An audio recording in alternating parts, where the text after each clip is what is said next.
Oye, ¿sabías que esto de tener un guía, un mentor, viene desde la Grecia antigua? O sea, la tutoría como idea tiene muchísima historia. Sí, raíces muy profundas. Hoy justo queremos hacer eso, una exploración a fondo. Cómo ha cambiado, qué ideas la sostienen y sobre todo cómo se vive ahora en los entornos virtuales que, pues, ya son parte del día a día. Claro. Tenemos bastante material, ¿eh? Investigaciones académicas, documentos de universidades, análisis históricos. Sí, hay de dónde sacar información. La idea es entender bien qué es ser tutor hoy, especialmente en línea, y cómo afecta realmente el aprendizaje. Así que, pues, vamos a desmenuzar esto juntos. Perfecto. Y creo que un buen punto de partida es entender que la tutoría va mucho más allá de solo ayudar con la tarea, ¿sabes? Ajá. Históricamente ha tenido nombres distintos: guía, ayo, consejero, preceptor, maestro incluso. Fíjate, no sabía lo de Ayo. Sí, son términos que han ido cambiando, pero hoy la vemos más como un acompañamiento integral, que sí toca lo académico, pero también lo personal, hasta el contexto familiar del estudiante. Es una mirada, pues, más completa. ¿Suena bien? Hagamos un viaje rápido por esa historia que mencionas. En la antigüedad, era más bien un guía moral, ¿no? Exacto.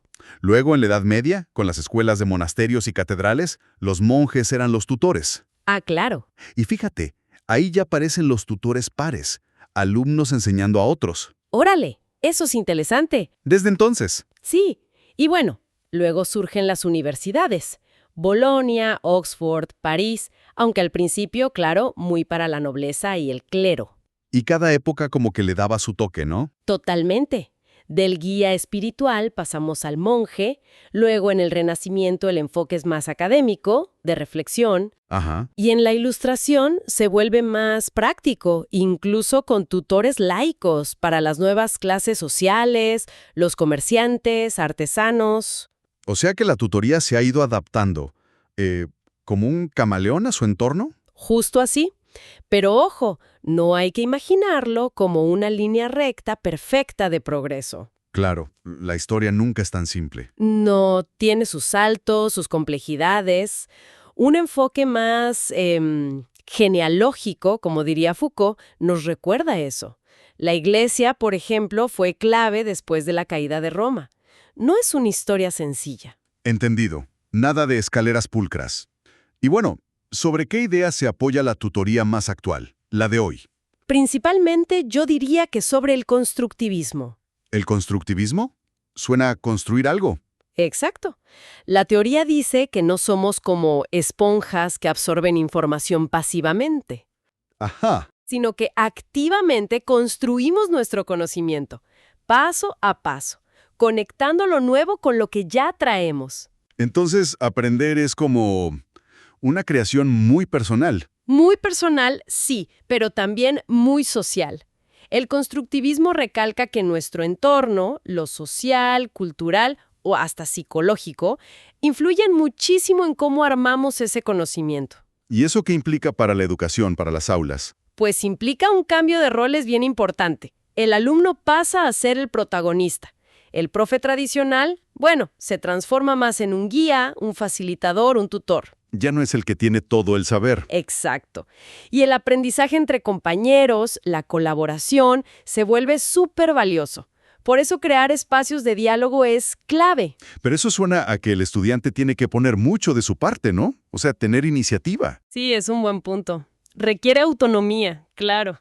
Y justo por eso el rol del tutor como motivador y guía es tan importante. Sobre todo cuando esa autonomía apenas se está desarrollando. No es dejarlo solo, entonces. Para nada. Es acompañarlo en esa construcción personal. Oye, y hablando de cómo se adapta, ¿cómo aterrizó esta idea de la tutoría en México? Específicamente en las universidades. Fíjate que tiene antecedentes desde el siglo XIX, en las escuelas lancasterianas, con eso de los monitores. Ah, mira. Pero ya en la universidad encontramos rastros en la UNAM por ahí de los 40, pero muy enfocado a formar investigadores, ¿sabes? En posgrado. Ok, muy específico al inicio. Sí, la expansión fuerte viene después. En los 70, el sistema de universidad abierta de la UNAM, el SUA, ya usaba tutoría grupal e individual. Ah, el SUA fue pionero en eso. Sí, Y el gran empujón, digamos, llega en los 90. La Facultad de Medicina de la UNAM la adopta formalmente, luego programas de gobierno como el PROMEP, El de mejoramiento del profesorado, ¿no? ese mero. Y asociaciones como la ANUYES también la impulsaron mucho. Ahí es cuando se empieza a implementar en la UDG, la UAEH, el TEC, la ANAHUAC, en muchas partes. Se ve que en los 90 hubo una apuesta fuerte por la tutoría, ¿no? Sí, totalmente. Y empiezan a surgir diferencias interesantes. Por ejemplo, en el POLI, en el IPN, distinguen entre profesor tutor, que es el acompañamiento integral, Ajá. y profesor asesor, que está más enfocado en una materia o contenido específico. Ah, qué interesante esa distinción. Sí, muestra cómo el concepto se va refinando. Ya no era solo ayudar con la tesis, sino una guía más amplia para el estudiante. De repente choca con una revolución. Internet, las TICs, Eso sí que cambió las reglas del juego, ¿no? radicalmente. La llegada de las tecnologías de la información y comunicación, las TICs, pues, irrumpe con esa promesa enorme de romper barreras de tiempo, de espacio, Sí, el aprendizaje flexible. exacto, centrado en el estudiante. Entramos de lleno a la famosa sociedad del conocimiento. Suena muy bien. Aprende donde quieras, a tu ritmo. Las oportunidades son grandes, claro. Flexibilidad, acceso a muchísima información. Pero ojo, los riesgos también. Está la sobrecarga informativa, la infoxicación que le llaman. Demasiada información, sí.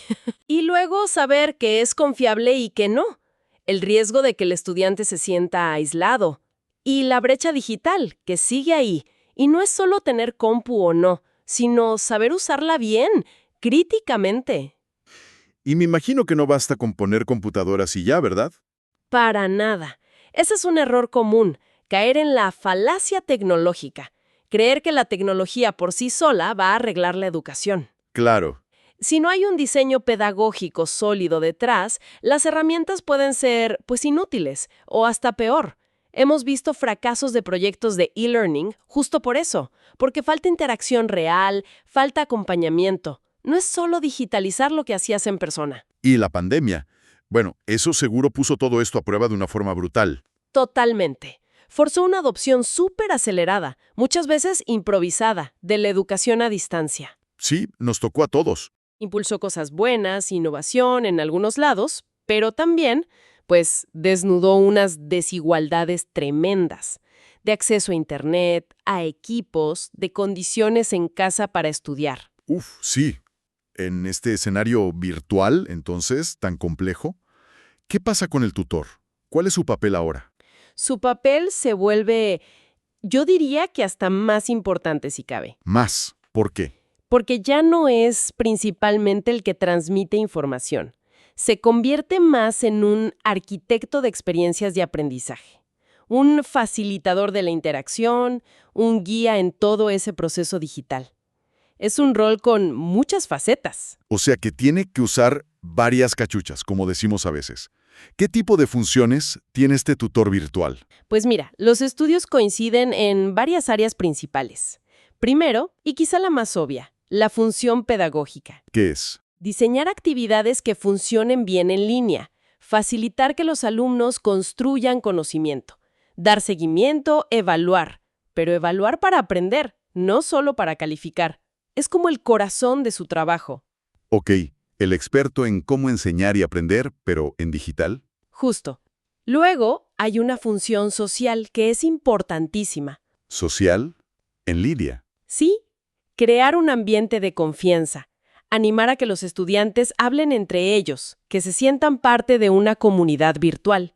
Sin eso, el aislamiento pega fuerte. Mantener el lado humano, aunque sea a través de una pantalla, suena clave. Fundamental. También está la función técnica. No se trata de que sea un ingeniero en sistemas, No. pero sí que sepa usar la plataforma, las herramientas de comunicación, foros, chats, video, y que pueda dar una orientación básica si alguien se atora con la tecnología. ¿Como el primer auxilio tecnológico? Algo así. Y finalmente, una función organizativa o de gestión. ¿Qué implica eso? Pues planificar el curso, manejar los tiempos, llevar un seguimiento de cada estudiante, comunicarse con la institución si hace falta. Autores diferentes le ponen nombres un poquito distintos, pero estas áreas, pedagógica, social, técnica y de gestión, casi siempre aparecen. Vaya que son varias tareas. Se oye complejo. ¿Y qué necesita alguien para hacer bien todo eso? ¿Qué habilidades? Pues necesita un buen cóctel de competencias, digamos. Las tecnológicas son las primeras que saltan a la vista.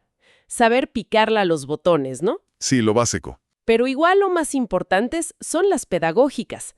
Saber cómo diseñar una buena actividad en línea, cómo facilitar discusiones, cómo evaluar de forma útil. Entiendo. Luego, las comunicativas y sociales son vitales. Escribir claro, ser empático, saber escuchar, aunque sea leyendo. Moderar debates, motivar. La parte humana otra vez. Exacto. Las de gestión, organizarse, planificar, no perder de vista a nadie.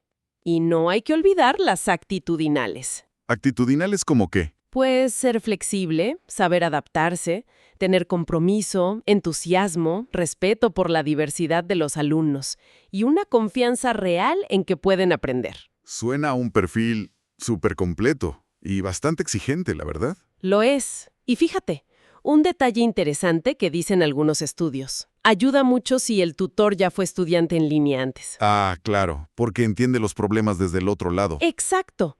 Conoce las dificultades. Y bueno, también hay modelos que ayudan, como el de Gilly Salmon, que habla de 5 etapas por las que pasa el estudiante en línea y cómo el tutor puede apoyarlo en cada una. Sirve como una especie de hoja de ruta. Muy útil tener esos marcos. Bueno, hemos hablado mucho del tutor. Pero, ¿qué hay del otro lado? ¿Cómo es el estudiante virtual? ¿Qué necesita? Idealmente, el estudiante en línea necesita desarrollar bastante autonomía, ¿sabes? Autodisciplina, manejar la tecnología básica y, súper importante, saber comunicarse bien por escrito. Y tener madurez para organizar su tiempo, supongo. Sí, para gestionar su propio aprendizaje. Claro, ese es el ideal. La realidad, pues, es muy variada. Cambia mucho respecto al estudiante presencial. Pues antes se pensaba mucho en un perfil más adulto, gente que trabajaba y buscaba flexibilidad. Pero con la pandemia, de repente tuvimos a muchísimos jóvenes, acostumbrados a la escuela presencial, metidos a la fuerza en lo virtual. Sí, eso generó otros retos. Claro, los desafíos comunes para todos suelen ser esa sensación de estar solo, el mantener la motivación alta, saber qué hacer con tanta información que encuentran y a veces sentir que no son capaces de aprender bien así. La autoeficacia, que le llaman. ¿Y su relación con la tecnología? ¿Influye? ¿Eso de los nativos digitales? Influye, sí. A veces tienen facilidad con las herramientas, pero quizás son más impacientes o les cuesta más concentrarse en una lectura larga, por ejemplo. Entiendo. Y el entorno digital también tiene sus propios riesgos, ¿eh? El ciberacoso existe, o esas interrupciones molestas en las videollamadas, el Zoom bombing. Todo eso puede afectar la experiencia. Con todo esto en juego, ¿qué dirías que es lo más esencial para que funcione la relación entre tutor y estudiante en línea? Yo diría que 2 cosas son fundamentales: comunicación y comunidad. Comunicación y comunidad. Sí. La comunicación del tutor tiene que ser, pues, frecuente, clara, rápida, pero sobre todo constructiva y que se sienta humana. Que el estudiante sienta que hay alguien ahí. Que no está hablando con una máquina. Exacto. Y construir esa sensación de comunidad donde los estudiantes interactúan, se ayudan, sienten que pertenecen a un grupo. Eso bajar mucho la ansiedad y ayuda muchísimo a aprender juntos. Y dentro de esa comunicación me decías que la retroalimentación es como el componente estrella. ¿Por qué es tan importante en lo virtual? El feedback, la retroalimentación, es devolverle al estudiante información útil sobre cómo va, ¿no? Ajá. En línea, donde no tienes el gesto, la mirada, la inmediatez del salón de clases, esa retroalimentación se vuelve todavía más vital. Es la herramienta principal para guiar, para corregir errores a tiempo y para motivar. ¿Y cómo debe ser esa retroalimentación para que de verdad sirva? Pues tiene que ser específica, no un simple «vas bien» o «mal». Claro. Descriptiva, o sea, enfocada en lo que hizo, no en juzgar a la persona. Constructiva, que le dé pistas para mejorar. Oportuna, que llegue cuando todavía le sirve. Personalizada, que se note que leíste su trabajo. Clara y muy importante, que lo invite a pensar, a reflexionar sobre su propio trabajo.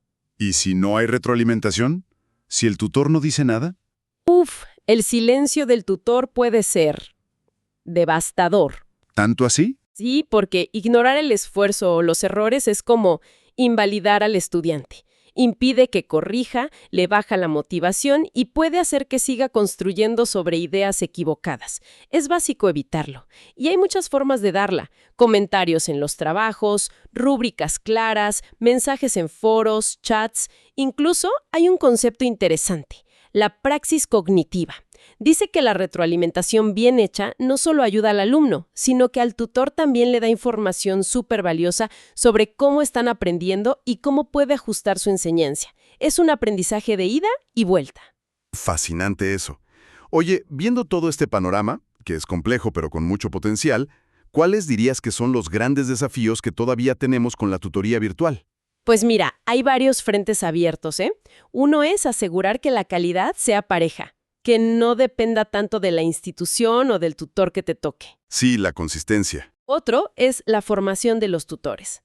Necesitan desarrollar todas estas competencias que hablamos y eso requiere formación continua, especializada. No se improvisa. Cierto. Luego, superar las brechas digitales, que no son solo de tener o no Internet, sino de saber usarlo bien, de tener las condiciones. Eso sigue siendo un reto enorme y muy ligado a lo socioeconómico. Urgente, sí. Y claro, el desafío constante de diseñar entornos virtuales que sean, pues eso, pedagógicamente buenos, éticos, inclusivos, que no solo usen tecnología por usarla. Queda clarísimo que la tecnología es solo una herramienta al final. Es un medio, sí, potente, pero un medio. El éxito real depende del diseño pedagógico, de la calidad de la interacción humana que se logre construir y del compromiso y la preparación de los tutores. Y de que las universidades sean coherentes, supongo. Totalmente. Que lo que dicen valorar en sus modelos educativos se vea reflejado en cómo funcionan realmente esos entornos virtuales. Muy bien, pues creo que hemos recorrido un buen tramo, ¿eh? Desde la historia hasta los retos de hoy. Si tuviéramos que resumir lo esencial de esta exploración, ¿con qué nos quedamos? Pues yo diría que nos quedamos con que la tutoría es una práctica muy antigua, pero súper adaptable. Que su base está en la idea de que aprendemos construyendo activamente, el constructivismo. Ajá. Que la tecnología la revolucionó, creando este rol complejo pero crucial del tutor virtual, que necesita un montón de habilidades distintas. Sí. Y que en este mundo digital, quizá más que nunca, la comunicación cercana, crear comunidad y dar una buena retroalimentación son vitales. Excelente resumen. Y para dejar pensando a quienes nos escuchan, ¿tienes alguna reflexión final, alguna pregunta? Sí, me gustaría dejar una pregunta abierta. Considerando que la educación va cada vez más hacia modelos híbridos que mezclan lo físico y lo digital, ¿cómo podemos asegurarnos de que los principios clave de una buena tutoría, esa presencia que guía, el impulso a la autonomía, la construcción de comunidad, no solo se mantengan, sino que evolucionen y se fortalezcan en estos nuevos espacios? ¿Qué nuevas habilidades vamos a necesitar desarrollar no solo los tutores, sino también los que aprendemos, para realmente movernos y crecer en ellos? Una pregunta muy pertinente para lo que estamos viviendo y lo que viene. Con esa reflexión nos quedamos. Muchísimas gracias por acompañarnos en esta inmersión en el mundo de la tutoría.